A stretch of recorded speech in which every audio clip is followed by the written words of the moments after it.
Welcome to వలయం TV special interview.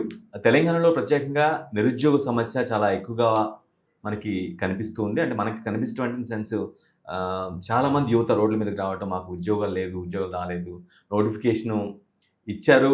అవి అంటే ఉద్యోగాల విషయంలో కూడా బీఆర్ఎస్ ఒక విధంగా, కాంగ్రెస్ ప్రభుత్వం ఒక విధంగా చెప్పుకుంటున్న పరిస్థితి కనిపిస్తుంది. సో, అసలు యాక్చువల్‌గా సిట్యుయేషన్ ఏంటి? నిరుద్యోగ సిట్యుయేషన్ ఏంటి? స్టేట్‌లో ఎలా ఉండబోతుంది? నెక్స్ట్ వాళ్ళ ప్లాన్ ఆఫ్ యాక్షన్ ఏంటి?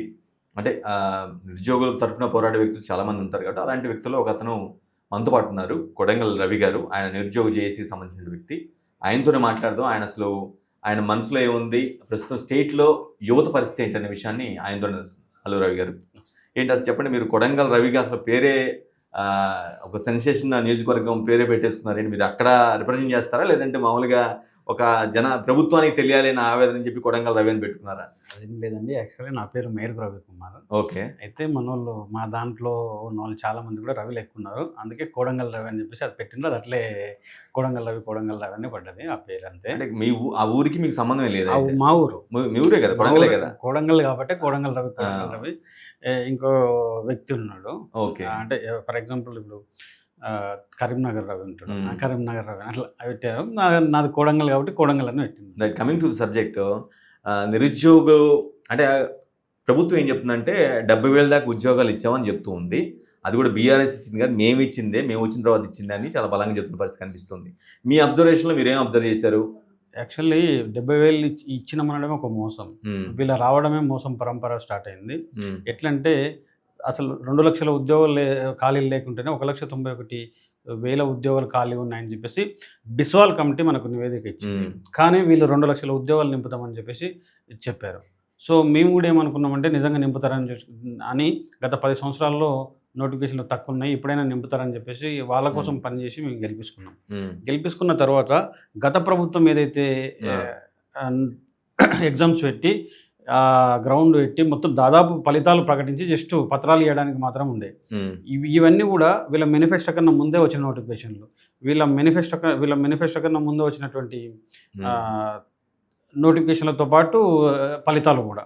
కానీ వీళ్ళ మేనిఫెస్టో వచ్చిన తర్వాత ఇచ్చినాయి, అంటే వీళ్ళు మేనిఫెస్టోలో ప్రకటించిన తర్వాత 2 లక్షల ఉద్యోగాలను ప్రకటించిన తర్వాత కేవలం ఇచ్చిన 18,000. అది నేను చెప్పలేదు, సాక్షాత్తు డిప్యూటీ సీఎం బట్టి విక్రమార్క గారు అసెంబ్లీ సాక్షిగా ప్రకటించిన విషయం. మేము వచ్చిన తర్వాత, మా గవర్నమెంట్ వచ్చిన తర్వాత 18,000 ఉద్యోగాలు ఇచ్చినామని చెప్పేసి. అంటే మిగతా 52,000 అక్కడ జరిగాయా? బీఆర్ఎస్ గవర్నమెంట్ జరిగాయి. బీఆర్ఎస్ గవర్నమెంట్ జరిగినాయి మాత్రమే వీళ్ళు ఇచ్చిండ్రు. ఎగ్జామ్స్ కావచ్చు, అన్ని కూడా అక్కడ జరిగాయి. నోటిఫికేషన్లు, ఎగ్జామ్ పెట్టడం, రిజల్ట్ ఇవ్వడం మొత్తం అయిపోయింది. అప్పుడు ఎలక్షన్ కోడ్ వచ్చింది కాబట్టి, మోడల్ కోడ్ ఆఫ్ కండక్ట్ వచ్చింది కాబట్టి అప్పుడు అయిపోయిన దానిలో గవర్నమెంట్ చేంజ్ అయిన వెంబడి అని ఇచ్చేసి మేము ఇచ్చినామని చెప్పుకుంటున్నారు తప్ప వీళ్ళు ఇచ్చిన కేవలం 18,000 ఉద్యోగాలే. ఈ రకంగా యువతని అట్లనే తెలంగాణలో ఉన్నటువంటి అందరినీ మభ్య పెడుతున్నాడు. నిజంగా ఊళ్ళో ఉన్న వాళ్ళు నిజంగా 70,000 ఉద్యోగాలు ఇస్తే మీరెందుకు కొట్టుకోలేదు అనే ఒక దాంట్లోకి వెళ్ళిపోతారు. ఊళ్ళో ఉన్న అక్కకు, ఊళ్ళో ఉన్న చెల్లికి, ఊళ్ళో ఉన్న తాతకు, అవ్వకు కూడా మేము కాలు మొక్కి ఓట్లు వేయించినాం కాంగ్రెస్కు.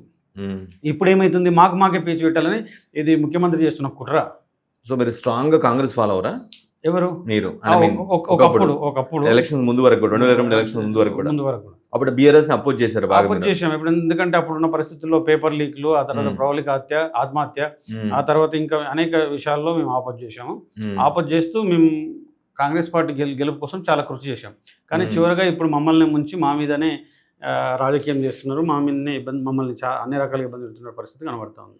సొంత జిల్లా అంటే ముఖ్యమంత్రి స్వయంగా కొడంగల్ ప్రాతినిధ్యం, మీరు కూడా అక్కడి నుంచి వ్యక్తే, పార్టీని గెలిపించామని చెప్తున్నారు. చాలా స్ట్రాంగ్ అపోజ్ చేస్తున్నారు. ఇది మీరు రియలైజేషన్ అయ్యారా, లేదంటే ఎవరైనా మీ వెనకున్న శక్తులు నడిపిస్తున్నాయా? ఈ మాట మా వెనుక ఏం శక్తులు ఉండవండి, ఇదే తప్పుడు.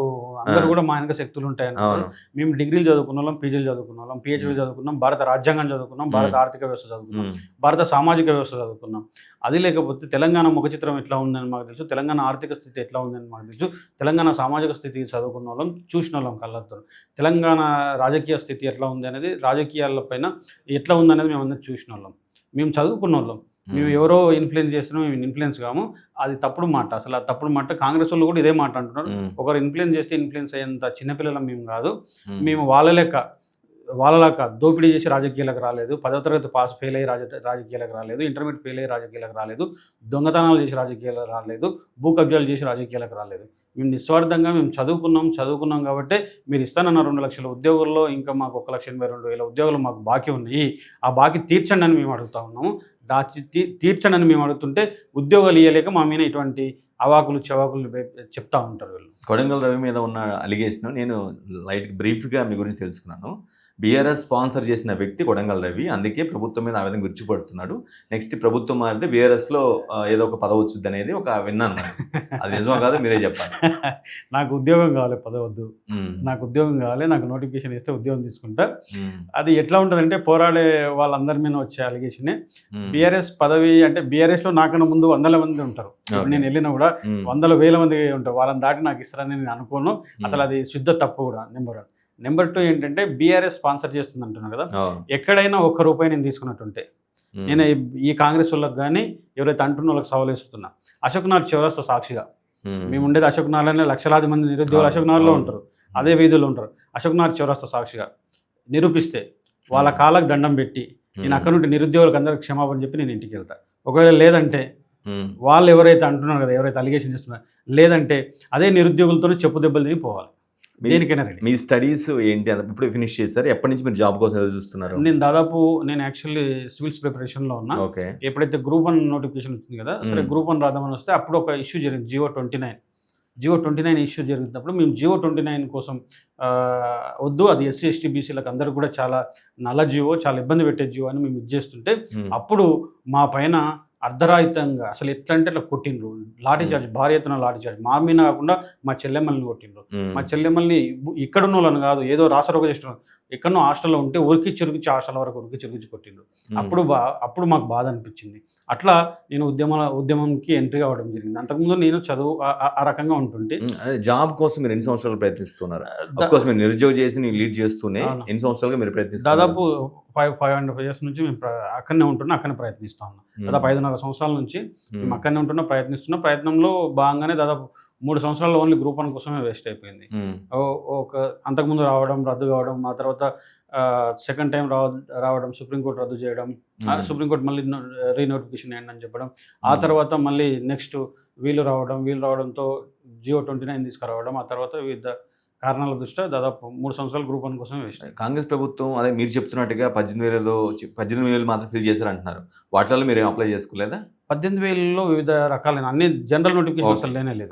ఫర్ ఎగ్జాంపుల్ 18,000లో ఒకసారి 5,000 పైచీలకు టీచర్ జాబ్లు యాడ్ చేసిండ్రు.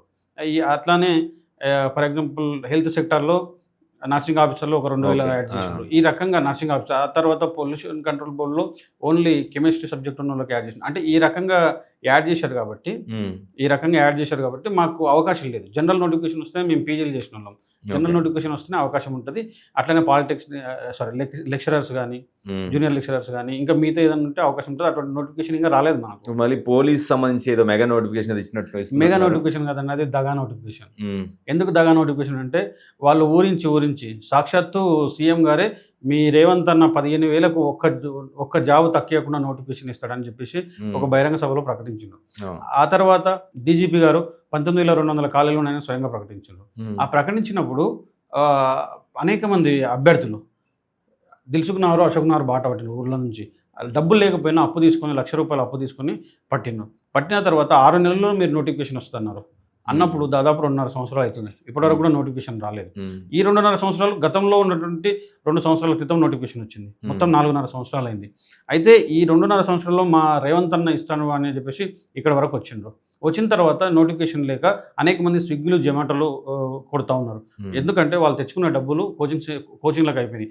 6 నెలలు 7 నెలలు కోచింగ్ అయిపోతే తర్వాత ఒక 3 నెలలు కూర్చొని చదివిన తర్వాత డబ్బులు లేకపోతే ఇంటికాడ అడిగే మొహం లేక ఇప్పుడు స్విగ్గీలు, జొమాటోలు కొడుతూ ఉన్నారు. వాళ్ళందరూ కూడా పోలీస్ నోటిఫికేషన్ కోసం దాదాపు 10 లక్షల మంది ఇప్పుడు వెయిట్ చేస్తున్నారు. నువ్వు ఇస్తానన్న 15,000 నువ్వు ఇస్తానన్న 19,200 ఖాళీలలో కనీసం 15,000 అని వేయాలి కదా.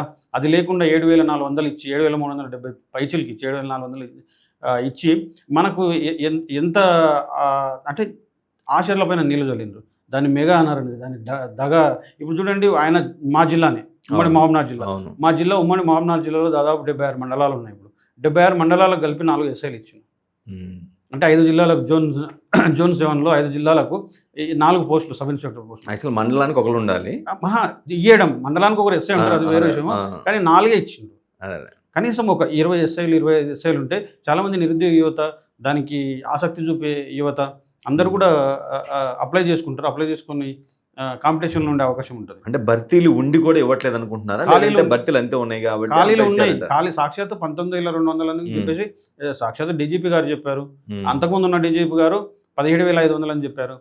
ఖాళీలు ఉండి కూడా ఇప్పటివరకు ఇవ్వట్లేదంటే ఇది ఒక రకమైన నిరుద్యోగితను పెంచే మార్గమే కనిపిస్తుంది తప్ప నిరుద్యోగితను తగ్గించే మార్గం అనిపించట్లేదు. అంటే వాళ్ళ ఆంతర్యం ఏమనుకుంటున్నారు? మీరు ఈ విధంగా ఖాళీలు ఉన్నప్పుడు కూడా ఇవ్వట్లేదు, తక్కువ వదిలేరు అని ఒక అంటున్నారు. దానికి రీజన్ ఏమనుకుంటున్నారు మీరు? దానికి రీజన్ వాళ్ళు చెప్పేది ఏంటంటే సరైన ఎక్విప్మెంట్స్ లేవు, రేపు ట్రైనింగ్ అని చెప్తున్నారు. దానికి మేము ఒక సొల్యూషన్ చెప్పినాం. ఏమని చెప్పినామంటే మీరు ఒకే దఫాలో భర్తీ చేయండి, రెండు దఫాల్లో ట్రైనింగ్ చేయండి. ఆ ట్రైనింగ్ కోసం మేము వెయిట్ చేస్తాం, మా పిల్లలు వెయిట్ చేస్తారు. భర్తీ అయితే ఒకే దఫాలో చేయండి. ఇందులో కుట్ర దాగిందండి. ఎందుకోసం అంటే ఇప్పుడు ప్రిలిమ్స్ మెయిన్స్ ఉంటాయి. ప్రిలిమ్స్ ఈవెంట్స్ అయ్యే వరకు దాదాపు 10-11 నెలలు అయిపోతుంది. అయిపోయిన తర్వాత మళ్ళీ మెయిన్స్ ఎవరు అదొక 6 months ప్రాసెస్ ఉంటుంది. రిజల్ట్ వచ్చే వరకు 6 months, దాదాపు 1.5 year అయిపోయింది కదా. దాదాపు 1.5 year అయిపోయిన తర్వాత మళ్ళీ ఈ ఫలితాలు ఒకవేళ అవి కరెక్ట్ క్వశ్చన్ ఆన్సర్స్ కరెక్ట్ ఉండి ఏది లేకుండా ఏమి ఇది లేకుండా ఒకవేళ కేసు పడిన అనుకో ఇదే నోటిఫికేషన్తోనే వీళ్ళు కాలం వెళ్ళదీస్తారు, ఎలక్షన్స్ వస్తాయి. అది ఇందులో కుట్రదాయింది. దానికోసం కానీ మేము ఆ రోజు నుంచి కూడా డిమాండ్ చేసేది ఏంటి, మేము అనేక సార్లు రాస్తారోకలు చేసినాం, ధర్నాలు, రాస్తారోకలు, ఇంకా చెయ్యనివి లేవు. డీజీపీ ఆఫీస్ ముట్టడి, ఇంకా చెయ్యని ప్రోగ్రాం లేదు. కానీ ఇప్పటివరకు కూడా కనకరించలేదు. ప్రభుత్వం రిప్రజెంట్ వ్యక్తులు ఎవరైనా మంత్రి కావచ్చు, ఎమ్మెల్యే కావచ్చు, ఎప్పుడైనా కలిసి మీరు ఇవ్వటం కానీ వెంటనే పత్రం ఇవ్వటం కానీ అందరు మంత్రులకు ఇచ్చిన ధర్నాలు, రాస్తారోకలు ఓకే, అఫీషియల్ గా కలిసి దాదాపు అందరు మంత్రులు కలిసాము. దాదాపు నిన్న కూడా పొంగులేటి కలిశారు మా వాళ్ళు. నిన్న కూడా చూద్దామనే ధోరణిలోనే ప్రదర్శిస్తారు తప్ప వాళ్ళకు మెయిన్గా నిరుద్యోగ ఉద్యమం పైన, నిరుద్యోగ సమస్య పైన అవగాహన లేదనిపిస్తుంది వాళ్ళని చూస్తే. ఎందుకోసం అంటే ముఖ్యమంత్రి గారు 70,000 ఉద్యోగాలు అంటే ఇంకో మంత్రి వచ్చి 60 అంటాడు, ఇంకొక మంత్రి వచ్చి 80 అంటాడు, ఇంకొక మంత్రి వచ్చి 1,00,000 అంటాడు. అంటే నాకు కొంచెం బాధ అనిపిస్తుంది విషయం చెప్పడానికి. ఒక ఉద్యోగం అంటే ఒక కుటుంబ జీవితం. వీళ్ళు ఇష్టం వచ్చిన 10,000 పెంచితే 10,000 పెంచుకుంటూ పోతే విధానం తెలియకుండా, అంటే నిరుద్యోగ విధానం తెలియకుండా మాట్లాడుతుంటే మాకు బాధ అనిపిస్తుంది. ఎందుకు బాధ అనిపిస్తుంటే వీళ్ళ కోసం వీళ్ళ కార్యకర్తల కన్నా ఎక్క తిరిగింది మేము. వీళ్ళ కార్యకర్తల కన్నా కనీసం ఆపోజిషన్ లేనటువంటి పార్టీని అధికారంలో తెచ్చింది మేము. అది నేనన్నమాట కాదు, సాక్షాత్ ఇప్పుడు ప్రస్తుతం ముఖ్యమంత్రి గారు అన్నమాట. ఎల్బీ స్టేడియం వేదికగా ఈ నిరుద్యోగ ప్రభుత్వం, ఇది నిరుద్యోగులు తెచ్చిన ప్రభుత్వం అని మీరు కూడా వింటారు, నిరుద్యోగులు తెచ్చిన ప్రభుత్వం అని చెప్పేసి సాక్షాత్ ముఖ్యమంత్రి గారు అన్నమాట. ఈ మరి కలిసినప్పుడు మీరు మంత్రినా లేదంటే మిగతా మంత్రులందరూ కూడా కలిసి అని చెప్తున్నారు. కలిసినప్పుడు ఖచ్చితంగా చెప్పుంటారు, ఇన్ని లక్షల్లో ఉన్నాము, మీరు తీరు మార్చుకోకపోతే మేము ప్రతిఘటిస్తాము, ఎన్నికల్లో మీకు బుద్ధి చెప్తాం అనే ఆ ప్రాస్పెక్ట్ ఏం లేదా? మేము అక్కడ వెళ్ళి అడుగుతాము, చెప్తాము, మాకున్నటువంటి మేరకు మేము చెప్తాము. చెప్తే సరే చేద్దాము చూద్దాము అంటారు. ఇదంతా మేము డిస్కస్ చేస్తుంటారు, కానీ అదంతా అయిపోతుంది. మళ్ళీ దాని ఇప్పటివరకు మేము ఏ రిప్రజెంటేషన్ ఇచ్చినా మీరు చూడండి, ఒకసారి ఈ 2.5 సంవత్సరంలో వివిధ సందర్భాల్లో చాలాసార్లు రిప్రజెంటేషన్ వీళ్ళ మోసాలను ఎండగడుతూ మేము ధర్నాలు రాష్ట్రోకలు చేస్తుంటే ఫస్ట్ టైం మాకు జాబ్ క్యాలెండర్ ఇచ్చిండు. ఫస్ట్ టైం మాకు జాబ్ క్యాలెండర్ వచ్చింది. అయ్యా మాకు చట్టబద్ధమైన జాబ్ క్యాలెండర్ కావాలని అప్పుడు కలిసిన మంత్రులని రాలేదు. అసలు జాబ్ క్యాలెండర్ అంటే ఎంత దరిద్రం అంటే, భారతదేశ చరిత్రలో ఒక జాబ్ క్యాలెండర్ రిలీజ్ చేసి ఒక్క నోటిఫికేషన్ కూడా లేకుండా, అంటే సంవత్సరం మొత్తంలో ఒక్క నోటిఫికేషన్ కూడా లేకుండా వీగిపోయిన జాబ్ క్యాలెండర్ ఏదైనా ఉందంటే అది తెలంగాణ జాబ్ క్యాలెండర్ ఉంటుంది. ఆ తర్వాత ఇట్లా కాదు అని చెప్పేసి అయ్యా మాకు కనీసం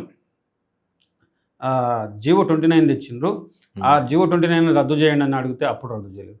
ఆ తర్వాత మళ్ళీ అసెంబ్లీ సాక్షిగా 1 స్టాండర్డ్ గ్రూప్ 1 మెయిన్స్లో ప్రకటించిండ్రు.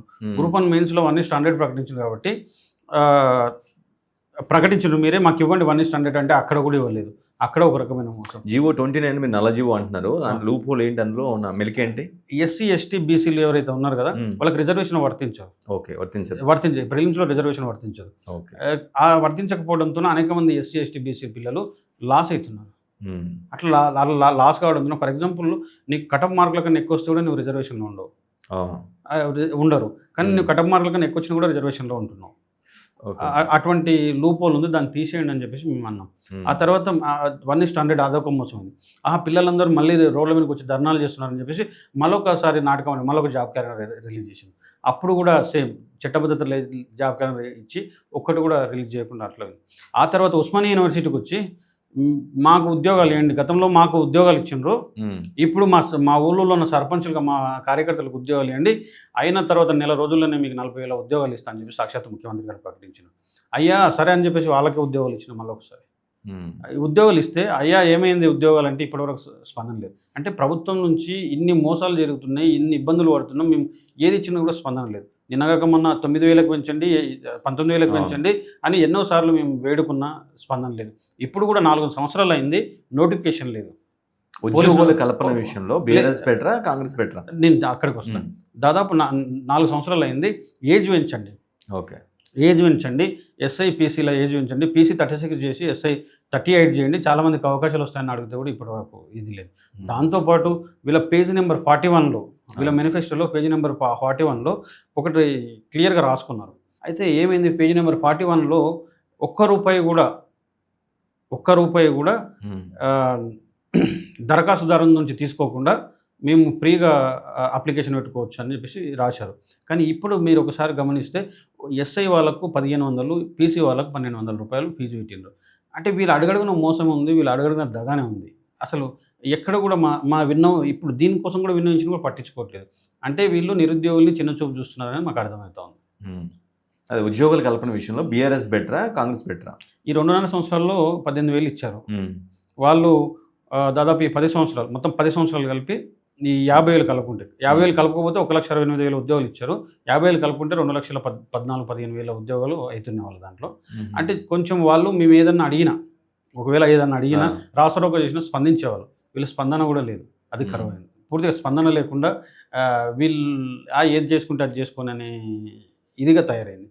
ఇది నేను చెప్పిన మాటనే కాదు, నిన్న ప్రెస్ క్లబ్లో ఒక ఉద్యమకారురాలు, చాలా ఉద్యమకారురాలు, మహిళా హక్కుల పైన పోరాడుతుంది, చాలా ఆ అక్క పేరు చెప్పాలనో లేదు. అయితే ఆ అక్క, నేను మాట్లాడుతుంటే అక్క ఒక మాట మాట్లాడి, వీళ్ళు అసలు దున్నపోతు మీద వర్షం కురిసినట్లుంది, వీళ్ళు మీరు కాదు మేము చెప్తే కూడా వినట్లేదు, అంటే పౌర హక్కుల కోసం చేస్తున్న వాళ్ళు చెప్పినా కూడా వినట్లేదు, మా హక్కుల కోసం చేస్తున్న మా ప్రభుత్వం ఈ ప్రభుత్వం కూడా వినట్లేదు, మా వాయిస్ను కూడా వినట్లేదు. ఈ మధ్య కోదండరావు ఏదో మీరు నిలదీసినట్టున్నారు, ఈ మధ్య ఏదో జరిగినట్టుంది, ఆయన చాలా ఇబ్బంది పడ్డట్టు నిన్న అనుకుంటా. ఏం జరిగింది అసలు అక్కడ? యాక్చువల్లీ కోదండరావు గారు అదేదో పౌర హక్కుల కోసం ఏదో మీటింగ్ ఉంటే వచ్చారు. వస్తే అప్పుడే మాది కూడా రౌండ్ టేబుల్ సమస్య ఉంటే దాని నుండి బయటకు వస్తున్నాం.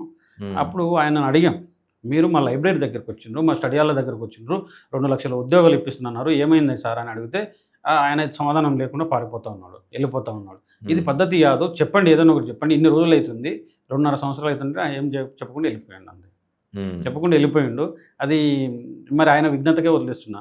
ఇప్పుడు ఆయన ఏమంటారు, నేను పౌర హక్కుల కోసం వస్తున్నట్టు, మేము పౌరులం కామా, తెలంగాణలో మేము లేమా, తెలంగాణ విధానం తెలిసిన వాళ్ళం, తెలంగాణలో 35 లక్షల మంది నిరుద్యోగులు ఉన్నారు, 35 లక్షల మంది పౌరులు గారా, రాజకీయ ఖైదీలను విడుదల చేయాలని మాట్లాడుతూ ఉన్నాడు, వాళ్ళ హక్కులు కాలరాస్తున్నాడు, మరి మా హక్కులు కూడా కాలరాస్తున్నావు కదా, అందులో మొదటి పాత్ర నీదే కదా. ఎందుకు మొదటి పాత్ర నీదంటే, నువ్వు ఒక సారు మాకు పాఠాలు చెప్పే పంతులు, ఆ పంతులు ఉన్నప్పుడు, నువ్వు పంతులుగా ఉన్నప్పుడు మేము పిల్లలం, నీ మాట ఎక్కువ వింటాం, లీడర్లకు మాట కన్నా నీ మాట ఎక్కువ వింటాం, సో నీ మాటకు విలువ ఇచ్చి మేము ఆ రోజు తిరిగినాం. కానీ ఈరోజు మమ్మల్ని నట్టేయటం ముంచి నీకు మాత్రం ఉద్యోగం తెచ్చుకున్నాం. 38 సంవత్సరాలు ఉన్నోడు ప్రభుత్వ ఉద్యోగానికి పనికిరాడంట, కానీ 75 సంవత్సరాలు ఉన్నోడు ఎమ్మెల్సీగా పనికొస్తాడంట. అట్లా నిలదీసినామా, ఆయన నిలదీస్తే ఆయనతో సమాధానం లేకుండా వెళ్ళిపోయాడు. అంటే ముఖం చాటేసుకుని వెళ్ళాడు, ఆయనతోనేం సమాధానం లేదు. మరి ఇంత చెప్తున్నారు నిరుద్యోగ యువత గురించి, జాబ్స్ కోసం చాలామంది వెయిట్ చేస్తున్నారు, లక్షలాది మంది వెయిట్ చేస్తున్నారు, పోరాటం చేసాము, కానీ ఆయన చాలా స్ట్రాంగ్గా చెప్తున్నాడు, నెక్స్ట్ టైం కూడా కాంగ్రెస్ వచ్చింది, 2035 వరకు నేనే సీఎంగా ఉంటానని. 50 సీట్లలో డిపాజిట్ రాకుండా ఓడిపోతాడు, డిపాజిట్లు కూడా రావు కాంగ్రెస్ ప్రభుత్వానికి. ఇప్పుడు నిరుద్యోగ యువత ఎంత కోపంగా ఉందో, అప్పుడు ఆయన పైన ఎంత పాజిటివ్నెస్తోనే ఉంటామో, ఇప్పుడు అంత నెగిటివ్తోనే అయిపోయింది. అప్పుడు ఆయన కోసం ఎన్ని బస్సు యాత్రలు చేసినామో, ఇప్పుడు ఆయనను ఓడగొట్టడానికే ఇది అవుతుంది. అది కూడా చూడండి, అతి తొందరలోనే 2 ఎమ్మెల్సీ ఎన్నికలు వస్తాయి. ఆ 2 ఎమ్మెల్సీ ఎన్నికల్లో కాంగ్రెస్ పార్టీ ఓడబోతుంది. ఇప్పుడు ఈరోజు నేను చెప్తాను. కొడంగల్ రవి ఉద్యోగం కోసమే ఇప్పుడు ఎదురు చూస్తూ ఉంటారా, లేదంటే నెక్స్ట్ స్టెప్ తీసుకుని రాజకీయాల్లో ఇన్వాల్వ్ అవుతారా కంప్లీట్గా? లేదండి, మేము నిరుద్యోగం చేసి వాళ్ళ ఉద్యోగం కోసం మాత్రం ఇది చేస్తున్నా. రాజకీయాలు అనేది ఇప్పుడు అనుకోలేదు, నేను ఇంకా అంత ఉద్యమం చేయలేదని నా ఒపీనియన్. అంటే రాజకీయాలకు వచ్చినంత ఉద్యమం చేయలేదనేది నా ఒపీనియన్. అంటే అఫ్కోర్స్ బీఆర్ఎస్ రూలింగే బెటర్ అంటారు, అంటే టు బి హానెస్ట్ కంపారిటివ్లీ అంటే చూసుకుంటే నిరుద్యోగుల విషయంలో కొంత వాళ్ళు పేపర్ లీక్ చేసినప్పుడు కూడా కేసీఆర్ బయటకు వచ్చి, ఇప్పుడు కూడా రావట్లేదు అది వేరే విషయం, కానీ కేసీఆర్ గారు బయటకు వచ్చి లేదు మీకు నేనున్నా అది తప్పిదం జరిగిందని ఒక మాట చెప్పింటే ఇంకా నిరుద్యోగులు వింటుండే, అది చెప్పకపోవడం అనేది ఆయన దీనికి వదిలేసిన. ఇప్పుడు కూడా మా బాధ ఏంటంటే కేసీఆర్ గారు వచ్చి ఇప్పుడు కూడా మాట్లాడతలేరు మా గురించి. అది కూడా మాకు ఇది తప్పకుండా కేసీఆర్ గారు బయటికి రావాలి. బయటకు వచ్చి 35 లక్షల కుటుంబాలు ఇవి, ప్రతిపక్ష నేతగా ఉన్నారు, మాకు కలవాలి, మేము కలవాలి, మేము కలిసి మాట్లాడాలి, మాతో కలిసి మా బాధ ఏందనేది తెలుసుకోవాలనేది మేము ఇప్పుడు కూడా కోరుతా ఉన్నాం. టీఆర్ఎస్ పార్టీ అధినేత్రి కవితను కలిసి రిప్రజెంటేషన్ ఇచ్చారా? కలిసాం, మాట్లాడాము. ఏమన్నారు? ఆమె కూడా కొంత మా వైపు ఉండి పోరాడినరు. ఒకసారి రౌండ్ టేబుల్ సమావేశం పెట్టిండ్రు, ఒకసారి మమ్మల్ని కలవడానికి లైబ్రరీకి, సెంట్రల్ లైబ్రరీకి కూడా వచ్చారు. జరిగింది. అంటే ప్రతిపక్షంలో ఉన్న ప్రతి ఒక్కరు కూడా చేస్తున్నారు, వాళ్ళ శక్తి మేరకు, వాళ్ళకున్న దీని మేరకు చేస్తున్నారు. కానీ అంత స్ట్రాంగ్గా బీఆర్ఎస్ని కాదని కాంగ్రెస్ కోసం పనిచేసిన కొడంగల్ రవి ఇప్పుడు అదే కాంగ్రెస్ అంత తీవ్రంగా విమర్శిస్తున్నారంటే ఏదో వెనక బ్యాక్గ్రౌండ్ పాలిటిక్స్ ఏదో జరిగినాయి అని అనిపిస్తుంది. 14 సార్లు మోసం చేసింది. 14 సార్లు మోసం చేసింది కాబట్టి ఆ మోసానికి వ్యతిరేకంగానే పోరాడుతూ ఉన్నాం. ఇప్పుడు చెప్పండి, గతంలో వాళ్ళు చెప్పిండ్రు 2 లక్షల ఉద్యోగాలు ఇస్తామని, ఇవ్వలేదు కాబట్టి మోసం చేసిండ్రు. 1:100 ఇస్తామని ఇవ్వలేదు కాబట్టి మోసం చేసిండ్రు. మా చెల్లెమ్మలకు స్కూటీలు ఇస్తామన్నారు కాబట్టి ఇవ్వలేదని మోసం చేసిండ్రు. మా తమ్ముళ్ళు ఎవరైనా చదువుకుంటే అవుట్ ఆఫ్కి వెళ్ళి చదువుకుంటే, విదేశాలకు వెళ్ళి చదువుకుంటే 10 లక్షల వడ్డీ లేని రుణాలు ఇస్తామన్నారు, ఇవ్వలేదు. మాకు ఇమ్మీడియట్గా నెక్స్ట్ నిరుద్యోగ భృతి ఇస్తామన్నారు, ఇవ్వలేదు. ఇవన్నీ మోసాలపైన పోరాడకపోతే చదువుకున్న వ్యక్తిగా నేను ఉండి కూడా లాభం లేదు కదా. జెన్జీ టార్గెట్కి ఏదో మన ఈ మధ్య ఏదో ఆయన పోటీ చేసే వయసుని ఎంతో తగ్గించాలనేది ఒక ప్రపోజల్ ఏదో పెట్టినట్టున్నారు. అది ఆ కాంటాక్ట్ని ఎలా చూస్తారు మీరు? ముందు ఇక్కడ ఉద్యోగ కల్పన లేకుండా నువ్వు జెన్జీ టార్గెట్గా నేను 21 ఏళ్ళకి చేస్తాను, నేను ముందు ఉద్యోగ కల్పన సాధించు. నువ్వు 21 సంవత్సరాల్లో ఒక ఎస్సీ ఎస్టీ బిడ్డ, ఒక బీసీ బిడ్డ 21 సంవత్సరాల్లోనే నువ్వు వచ్చి అంటే దాన్ని ఏమిటంటే వారసత్వంగా తీసుకురావడానికి కోసం చేస్తున్న ప్రయత్నం అనిపిస్తుంది నాకు. వారసత్వం ఎందుకోసం అంటే 21 సంవత్సరాలకు ఒక పేదింటి బిడ్డ నిజంగా రాజకీయాలకు రాగలుగుతాడు? నిజంగా రాజకీయాలకు రాగలుగుతాడు? 15 సంవత్సరాల నుంచి ఆయన రాజకీయాలు ఉండగలుగుతాడా? అంటే 10వ తరగతి నుంచి రాజకీయాలు ఉండగలుగుతాడా? అది లేదు. ఆయన ఏదో మసిబూసి మారడికాయ చేసే తత్వమే. ఇప్పుడు చూడండి, ఇదే అశోక్ నగర్ చౌరస్తాలో జీవో 29కి వ్యతిరేకంగా చేసినప్పుడు మమ్మల్ని ఉరికిచ్చి కొట్టిండ్రు. మా చెల్లెమ్మల్ని ఉరికిచ్చి కొట్టిండ్రు. మాకు రక్తాలు గారినాయి. ఆ అశోక్ నగర్ ఎరుపెక్కింది. ఆ రోజు ఇలా కళ్ళు ఏమైనా మూసుకుపోయినాయి, ఈ కాంగ్రెస్ వాళ్ళ కళ్ళు పోయినాయి. అసలు కాంగ్రెస్ వాళ్ళకు ఆ రోజు కళ్ళు కనబడలేదా? ఎక్కడో ఢిల్లీలో ఉన్న రాహుల్ గాంధీకి ముక్కు గీసుకపోతే నానా హంగామా చేసిండ్రు. నానా హంగామా చేసి ఇట్లా అటు ఇటు ఏదేదో రాస్తరోకలు చేసిండ్రు. మరి ఆ రోజు మా పిల్లల మీద మా మీద జరిగినప్పుడు కనవలేదా? అది జరగడం మేము ఈ రోజు కూడా పోలీసు వాళ్ళకు నేను ఒకటి రిక్వెస్ట్ చేస్తున్నా డీజీపీ గారికి. డీజీపీ గారు ఈరోజు మేము ఏదో ఒక్క నిమిషం రాస్తరోకను, ఒక్క నిమిషం ఏదో చేస్తే అది లేక చేయకుండా ప్రివెంటివ్ అరెస్టులు తీసుకుంటున్నారు. అసలు మేము ఏదో కార్యక్రమం చేద్దామంటే ప్రివెంటివ్ అరెస్టులు తీసుకుంటున్నారు. భారతదేశం కల్పించిన మాకు హక్కు ఆర్టికల్ 19 క్లాస్ 1 అడుగడుగున అనగదొక్కుతున్నారు. మా విషయంలో అడుగడుగున అనగదొక్కుతున్నారు. నెంబర్ 1. ఆ తర్వాత కనీసం ప్రివెంటివ్ అరెస్టులు చేస్తారు. ఆ తర్వాత ఏదైనా రాస్తరోక చేద్దాం, లేకపోతే ఏదైనా చిన్న కార్యక్రమం చేద్దామంటే మేము 200 మంది ఉంటే పోలీసులు 400 మంది పెడతారు. ఒక్క నిమిషం కూడా చేయనియరు. 30 పోలీస్ యాక్ట్ ఉన్నటువంటి కోడంగల్లో, వికారాబాద్ జిల్లా మొత్తం 30 పోలీస్ యాక్ట్ ఉంది. ఆ కోడంగల్లో 10 మంది కన్నా ఎక్కువ గుమ్మి కూడా రాదు. మరి అటువంటి వేల మందిని తీసుకొని 2 రోడ్ల వెంబడి రేవంత్ రెడ్డి బంధుగణం వస్తూ ఉంది. ఆ మొత్తం వచ్చి దాదాపు 2 గంటలు అంబేద్కర్ చౌరస్తాలో మొత్తం బ్లాక్ చేసింది చౌరస్తాను మొత్తం. మరి 30 పోలీస్ యాక్ట్లో ఉన్నప్పుడు నువ్వు సభల సమావేశాలు పెడితే కేసు పెట్టాలి కదా. మరి రేవంత్ రెడ్డి మీద కేసు ఎందుకు పెట్టలేదు డీజీపీ గారు? రేవంత్ రెడ్డిని ఎందుకు అరెస్ట్ చేయలేదు? అంటే రేవంత్ రెడ్డికి ఒక న్యాయం, నిరుద్యోగులకు ఒక న్యాయమా? రేవంత్ రెడ్డికి ఒక న్యాయం, మాకు ఒక న్యాయమా? చట్టం అందరికి సమానమే కదా. అది కాదు. ఆ తర్వాత ఇక్కడికి వచ్చిండు. హైదరాబాద్ మహానగరంలో దాదాపు గంట సేపు చేస్తే ఎంతమంది వాహనదారులు ఇబ్బంది పడింటారు కదా సార్. మరి మేము చేస్తేనేమో మా మీద కేసులు పెడతారు, మమ్మల్ని ఇబ్బంది పెడతారు. మరి రేవంత్ రెడ్డి చేస్తే ఎందుకు పెట్టారు? ఆయన కూడా కేసు పెట్టాలి కదా. నేను డీజీపీకి రిక్వెస్ట్ చేస్తున్నాను, దీనిపైన ఎంక్వైరీ చేయండి. ఒకవేళ 30 పోలీస్ యాక్ట్ ఉన్న ప్లేస్లలో సభల సమావేశాలు నిర్వహించుకోవచ్చు అని మీరు చెప్తే మేము కూడా నిర్వహించుకుంటాం. సార్ మీ పోరాటం, మీ ఫైట్ యువతకు ఉద్యోగాల కోసం 5 సంవత్సరాలు, 6 సంవత్సరాలు మీకు తెలిసి ఉండొచ్చు. ఈ పోరాటంలో జైలుకి వెళ్ళిన సందర్భాలు ఉన్నాయి. ఆఫ్కోర్స్ తన్ని కొట్టారు అనేది చెప్తున్నారు. జైలుకి వెళ్ళిన సందర్భం కూడా కేసులు ఉందా? పెట్టారు కానీ ఇంకా జైలుకి పంపించలేదు.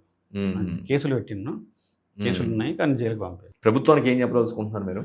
ప్రభుత్వానికి ఒకటే, మాకు బాకీ ఉన్న 1,82,000 ఉద్యోగాలు ఇమ్మీడియట్గా రిలీజ్ చేయాలి. ఇప్పుడు మొదటి దఫా ఇప్పుడే కానీ ఎస్ఐపిసి పోస్టులు 19,000కు పెంచాలి. 7,400 నుంచి 19,000కు పెంచి రీనోటిఫికేషన్ వేసి ఇమ్మీడియట్గా ఆ తర్వాత మెగా డిఎస్సి చేయాలి. 25,000తో మెగా డిఎస్సి ఇమ్మీడియట్గా వేయాలి. ఎందుకోసం అంటే వాళ్ళకి డిఎస్సి లేక చాలా రోజులైంది. మెగా డిఎస్సి చేయాలి.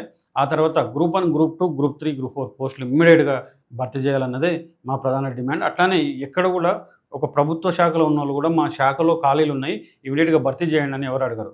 కానీ పవర్ సెక్టార్లో డిప్యూటీ సీఎం విక్రమార్క గారు అక్కడ ఉన్నటువంటి ఎగ్జిక్యూటివ్ ఇంజనీర్లు మొత్తం కూడా వాళ్ళ యూనియన్ మొత్తం కూడా తీసుకుపోయి మాకు ఎగ్జిక్యూటివ్ ఇంజనీర్ పోస్టులు చాలా ఖాళీ ఉన్నాయి ఇమీడియట్గా భర్తీ చేయండి అని చెప్పి విక్రమార్క గారిని అడిగింది. ఆ రకంగా అక్కడ పవర్ సెక్టార్లో ఉన్నటువంటి ఖాళీలన్నీ కూడా ఇమీడియట్గా భర్తీ చేయాలి. ఒకవేళ భర్తీ చేయకపోతే తీసుకుపోయే కార్యక్రమానికి కాంగ్రెస్ ప్రభుత్వమే బాధ్యత వహించాల్సి వస్తుంది. తప్పకుండా అతి తొందరలో మీ ముందు చెప్తాను, మీ వేదిక చెప్తున్నా, అశోక్నగర్ చౌరస్తా నుండి సెక్రటరియట్ వరకు భారీ ఎత్తున ర్యాలీ నిర్వహించబడుతుంది. ఆ సెక్రటరియట్ ముట్టడి కూడా అతి తొందరలో ప్లాన్ చేస్తున్నాం. దానికోసం మీరు ఇవ్వకపోతే తప్పకుండా అది చేస్తాం. ఏజ్ 36, 38కి పెంచాల్సిందే ఎస్ఐపిసి ఏజ్. పెంచకపోయినా కూడా తీసుకునే కార్యక్రమాలు వీటన్నిటి కలిపి తీసుకునే కార్యక్రమాలు చాలా వైలెంట్ కార్యక్రమాలే ఉంటాయి. దానికి బాధ్యత కాంగ్రెస్ పార్టీ వహించాల్సింది. సార్ మీరు చాలా కాలంగా మీరు ఫైట్ చేస్తున్నారు, జాబ్ కోసం ఎదురు చూస్తున్నారు. మీకున్న అబ్జర్వేషన్, మీకున్న అనాలిసిస్ ప్రకారం ఎన్ని జాబ్స్ ఉన్నాయి, ఎంతమంది నిరుద్యోగులు ఉన్నాయి ఖాళీగా ప్రజెంట్ రైట్ నౌ? ప్రజెంట్ దాదాపు ప్రభుత్వ శాఖలో ఖాళీలు ఒక 2 లక్షల వరకు ఉంటాయి. 2 లక్షల పైచీలకే ఉంటాయి. కొంతమంది రిటైర్డ్ అయిపోయారు కాబట్టి 2 లక్షల పైచీలకే ఉంటాయి. 35 లక్షల మంది నిరుద్యోగులు ఉన్నారు. 35 లక్షల మందికి మేము 35 లక్షల ప్రభుత్వ ఉద్యోగాలు అనేది సాధ్యం కాదు. అది మాకు కూడా తెలుసు. కానీ నువ్వు ఇస్తానన్న హామీ ఏదైతే ఇచ్చినావు కదా, నీవు ఇస్తానన్న హామీ ఇచ్చిపోయిన తర్వాత ఆ ఖాళీలు అయిపోయిన తర్వాత అంతమంది ఏం చేస్తారు? ఫర్ ఎగ్జాంపుల్ 2 lakhs మెంబర్స్కి వచ్చినాయి. ఇంకో 33 లక్షల మంది కొంతమంది ప్రైవేట్లు చేసుకున్నారు, కొంతమంది ఊళ్ళకి వెళ్ళి వ్యవసాయం చేసుకున్నారు. అంటే మా శక్తిని వేరే రకంగానే ఉపయోగించుకుంటారు. మా శక్తిని ఇప్పుడు ఒక అశోక్నగర్లో కూర్చోవడం కన్నా, ఒక దిల్సుఖ్నగర్లో కూర్చోవడం కన్నా, ఒక అమీర్పేటలో కూర్చోవడం కన్నా ఆ శక్తి వేరే రూపంలో ట్రాన్స్ఫర్ అవుతుంది కదా. మా శక్తిని నిర్వీర్యం చేయకుండా ఇమ్మీడియట్గా మాకు పోస్టులు 2 లక్షల పోస్టులు భర్తీ చేస్తే మిగతా మేము మా రానోళ్ళందరూ కూడా ఎవరైతే ఉంటారో వాళ్ళందరూ కూడా వాళ్ళ పనులు చేసుకుంటారు. మీరు గత కొన్ని రోజులుగా, మీరు కొన్ని నెలలుగా, కొన్ని సంవత్సరాలుగా పోరాటం చేస్తున్నారు. ప్రభుత్వం నుంచి కానీ, పోలీసు నుంచి కానీ థ్రెటన్ కాల్స్ ఏమైనా వచ్చాయా? అంటే మీరు అగ్రెసివ్గా వెళ్తున్నారు, ఇది అంత కరెక్ట్ కాదు, అది ఇది అని చెప్పేసి. లేదండి, పోలీసు వాళ్ళు కూడా ఎప్పుడు కూడా మనకు ఏమి ఇచ్చారు. కాకపోతే ఎక్కడైతే ధర్నాలు చేసేటప్పుడు కొంచెం కొంతమంది పోలీసులు, అందరు లేదు, కొంతమంది పోలీసులు ధర్నాలు రాసరకు కొంత ర్యాష్గా ప్రవర్తించిన సందర్భాలు ఉన్నాయి. కానీ మిగతా వాళ్ళందరూ కూడా, పోలీసు వాళ్ళందరూ కూడా కొంచెం ఫ్రెండ్లీగానే ఉంటారు. ఎప్పుడు కూడా మా పైన అంత దురుసుగా ప్రవర్తించిన సందర్భాలు లేవు. ప్రభుత్వం నుండి కూడా ఎప్పుడు రాలేదండి. Right. Thank you Ravi garu, thank you so much for your time. ఇది కొడంగల్ రవి గారు చాలా స్పష్టంగా చెప్తున్నారు. నిరుద్యోగ యువత కోసం పోరాటం చేస్తూ ఉంటాం. ప్రభుత్వం ఏదైతే హామీలు ఇచ్చిందో ఆ హామీలను ఫుల్ఫిల్ చేసేంత వరకు పోరాటం ఆగదని చాలా బలంగా చెప్తున్నా. ఇదే వైఖరి ప్రదర్శిస్తే ఖచ్చితంగా డిపాజిట్లు కూడా దక్కవు కాంగ్రెస్ పార్టీకి అని కొడంగల్ రవి చెప్తున్నారు. చూద్దాం మరి అది భవిష్యత్తులో ఏమవుతుందో, వీళ్ళ కార్యాచరణ ఏ విధంగా ఉండబోతుంది అనేది కూడా తెలుసుకుందాం.